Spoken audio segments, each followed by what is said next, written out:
with another video, and in this video I'm going to show you how you can create assignments using Microsoft Teams. So let's get started.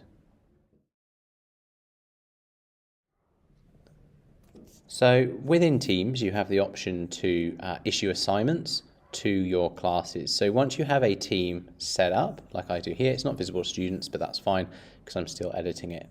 Along the top is where you have your options. So we're going to head over to assignments. So obviously if you already had some assignments issued, they'd be in this here, but I've not issued any assignments to this class.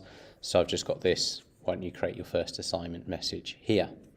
So from here, we click the create button, and then you can create an assignment, a quiz, or from existing. So if you have an assignment that you've used maybe in another team that you want to export over, you could do that. But for now, we're going to select the assignment option.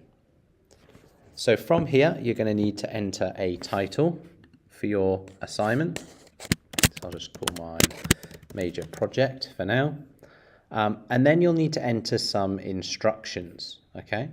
So there's a pop-up here that you can now add images to instructions. So it might be that you add perhaps a JPEG or PNG version of your task sheet. What you can also do is actually attach the task sheet that you may already have for this assignment. Otherwise, you can copy and paste the content that you have for your task, and you can add that into instructions, okay?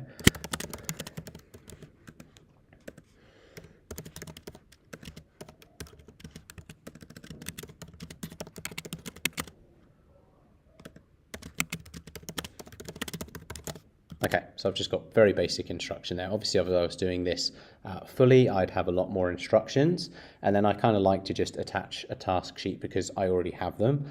And then within here, you can just say, refer to the task sheet for more information. So add your title, add any instructions that you want to add.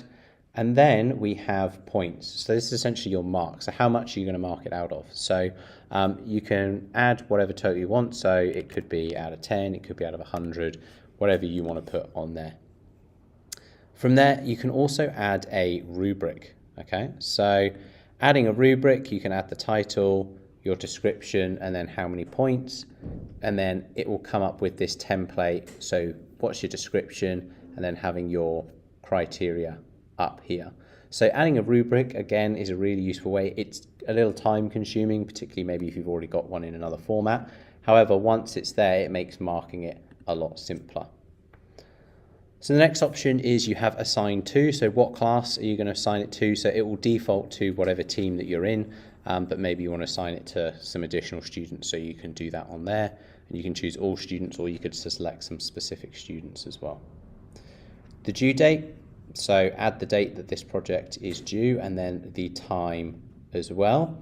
And it says here, assignment will be posted immediately with late hand-ins allowed, okay? And you can edit that so that you can essentially have it cut off, and then no more assignments are allowed to be issued via Teams.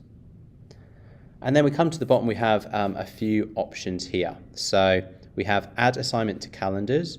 So you can actually click on that, and then you could add it to the students' calendars, the student and your own calendar, and then the students and anyone else who's a member of the team. So maybe there's multiple teachers that are part of the team.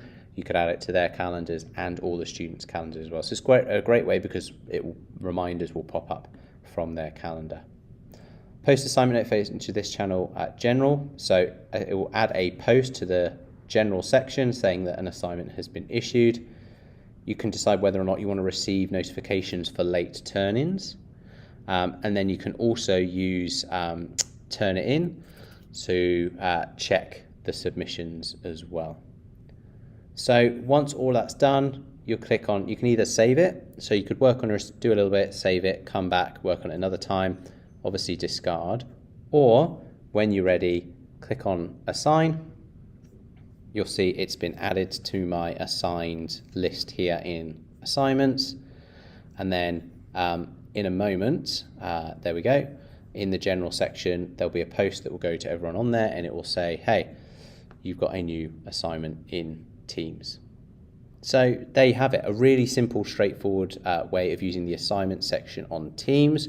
You can obviously then go ahead and you can mark it in Teams, or it can just be a way that for you to distribute the assignment, and you can mark it in whatever traditional way that you would like.